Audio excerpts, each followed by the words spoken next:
ഞാനും എൻ്റെ ഫാമിലിയും നമ്മുടെ ഓട്ടോയുമായി ഗുരുവായൂരിലേക്ക് പോകുന്ന വഴിയാണ്. പല ഭാഗങ്ങളിലും റോഡ് പണി നടക്കുന്നതിനാൽ വളരെ പതുക്കെയാണ് പോകാൻ സാധിച്ചത്. എങ്കിലും നമ്മൾ ഉച്ചയോടടുത്ത് ഗുരുവായൂരിലെത്തി. മെയിനായിട്ട് മകൻ്റെ പഴം കൊണ്ടുള്ള ഒരു തുലാഭാര നേർച്ചയുണ്ട്. അതുകൊണ്ടാണ് ഗുരുവായൂർക്ക് പോയത്. ഏകദേശം ഉച്ചയോടടുപ്പിച്ച് നമ്മൾ ഗുരുവായൂരിലെത്തി. അവിടുത്തെ ദേവസ്വം ലോഡ്ജുകളെല്ലാം ഫുള്ളായിരുന്നു. അതിനാൽ വേറൊരു ലോഡ്ജിലാണ് എടുത്തത്. ആ ലോഡ്ജിൽ എടുത്ത് ഫ്രഷ് ആയതിനു ശേഷം നമ്മൾ ഗുരുവായൂർ അമ്പലത്തിൽ പ്രവേശിച്ചു. ആ സമയത്ത് ദീപാരാധന സമയമായിരുന്നു. ദീപാരാധന കണ്ട് തൊഴുതതിന് ശേഷം നമ്മൾ തുലാഭാരത്തിന് പോയി. തുലാഭാരത്തിന് പ്രത്യേകിച്ച് പുറത്തു നിന്നും രസീതാക്കേണ്ട ആവശ്യമില്ല. ഭഗവതി നടയിലൂടെ കയറി അകത്തെ തുലാഭാര ക്യൂവിൽ നിന്നാൽ മതി. കദളിപ്പഴം കൊണ്ടായിരുന്നു നേർച്ച.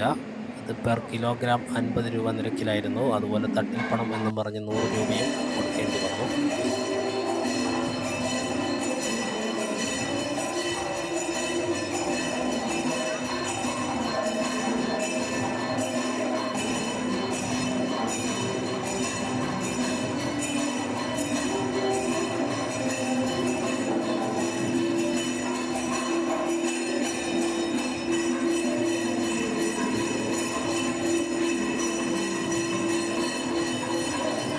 നമ്മുടെ നേർച്ചയും കഴിഞ്ഞ് അമ്പലത്തിന് പുറത്തിറങ്ങിയപ്പോൾ ഇവിടെ പുതിയ കുട്ടികളുടെ അരങ്ങേറ്റം കണ്ടു.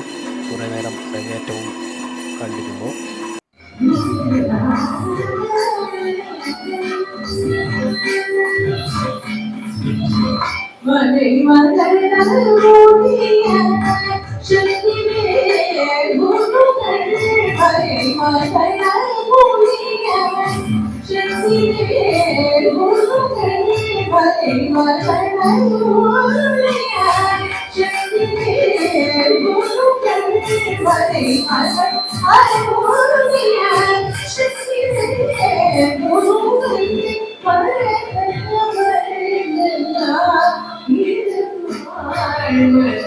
കടയിൽ നിന്നും ഒരു കാറും കൈക്കലാക്കിയാണ് കുഞ്ഞുവിൻ്റെ നിപ്പ്.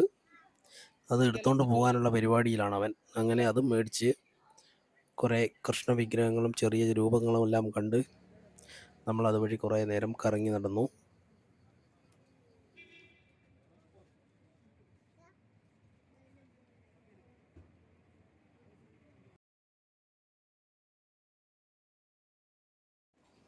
പിറ്റേ ദിവസം രാവിലെ തന്നെ അമ്പലത്തിൽ പോയി തൊഴുതതിന് ശേഷം ക്ഷേത്രത്തിലൂടെ കുറച്ച് നേരം നടന്നു നീങ്ങി.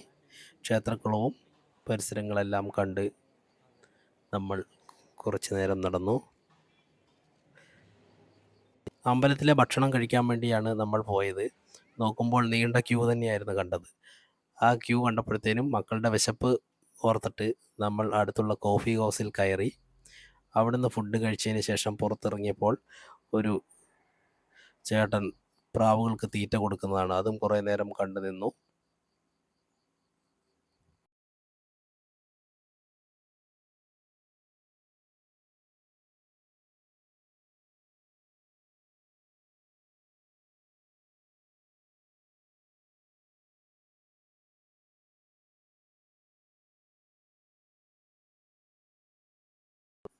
ഗുരുവായൂരിൽ നിന്നും നമ്മൾ തിരികെ പോകുമ്പോൾ ഉത്രാളിക്കാവിൽ കയറി. ഉത്രാളിക്കാവിൽ നട അടച്ചിരുന്നു. എങ്കിലും നമ്മൾ കുറേ നേരം അവിടെ ഇരുന്നു. ആ സമയത്താണ് ഒരു ട്രെയിൻ അതുവഴി കടന്നു പോകുന്നത്.